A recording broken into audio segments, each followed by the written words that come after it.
We're jumping right in today because the market has just been hit by a historic shock. A new geopolitical crisis is fundamentally changing the game, and we're going to break down exactly what this data means for your portfolio. Okay, let's just start with the single most important headline out there, this one from the International Energy Agency. And look, this isn't a forecast or some kind of prediction. It's a statement of fact. It confirms the sheer unbelievable scale of the crisis we're all facing right now. To really put this into perspective, you have to understand this number, 20 million barrels per day. That was the lifeblood of the global economy, the oil flowing through the Strait of Hormuz every single day. That was our baseline before all this began. And today, that flow has collapsed by over 90%. I mean, that isn't a slowdown, that's a shutdown. A critical artery of the global economy has, for all intents and purposes, been completely severed. So the really crucial point here is how this shockwave is just cascading through the entire energy sector. What we're witnessing right now in real time is a fundamental repricing of energy risk itself. You know, for months, we've been saying that geopolitical risk was just severely underpriced. Well, the data from the IEA's latest report, it doesn't just support that view, it confirms that we've entered a permanent structural shift in the market. The old rules are gone. And the market's reaction? It was immediate and it was violent.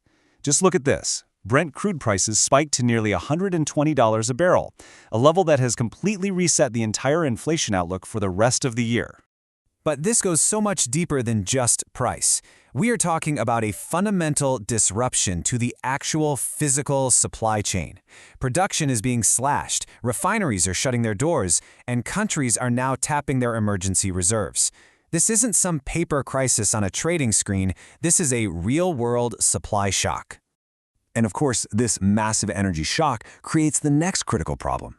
It's a policy nightmare for the U.S. Federal Reserve, and it's pushing them into a corner with absolutely no easy way out. All right, as we dig into the Fed's dilemma, just our standard reminder here. This analysis is for informational purposes only. It's based on data as of March 15, 2026. And as always, all investment carries risk. So what the energy shock has done is create what economists call a stagflationary trap.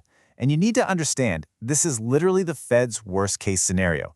You've got inflation being pushed higher by these supply shocks, while at the same time, the economy itself is grinding to a halt. They are well and truly caught between a rock and a hard place. And this right here, this brings us to the February jobs report, which just completely stunned the market. I mean, look at that. The market expected gains, but instead, the economy actually lost 92,000 jobs. It revealed a sharp, totally unexpected halt in hiring, signaling a rapidly slowing economy. This is what we're calling the jobs paradox in action. It's weird, right? You're not seeing massive waves of layoffs, but new hiring has just fallen off a cliff.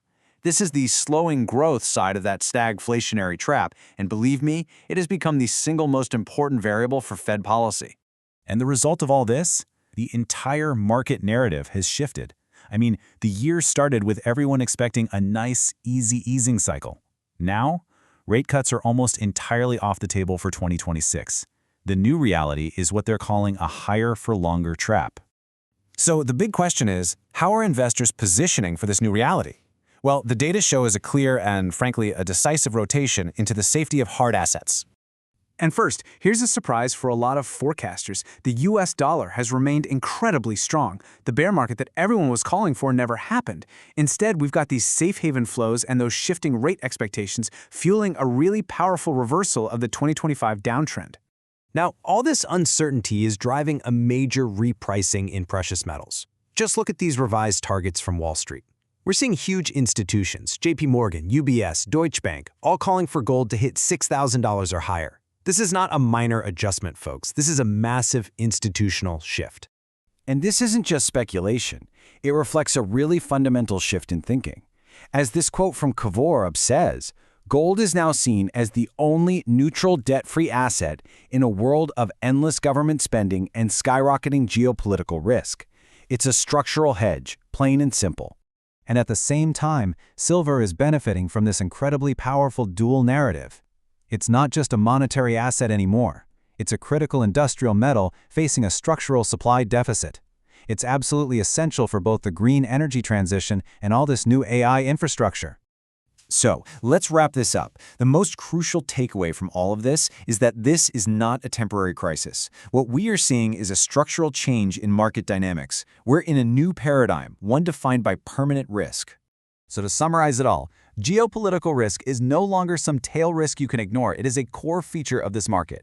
Energy will now carry a permanent risk premium. Central banks are trapped, and hard assets are being revalued as absolutely essential portfolio hedges. This is the new landscape. So we'll leave you with this question. Because in a world of industrial deficits, geopolitical blockades, and domestic labor stagnation, the answer to that question will very likely define your portfolio's performance for the rest of 2026.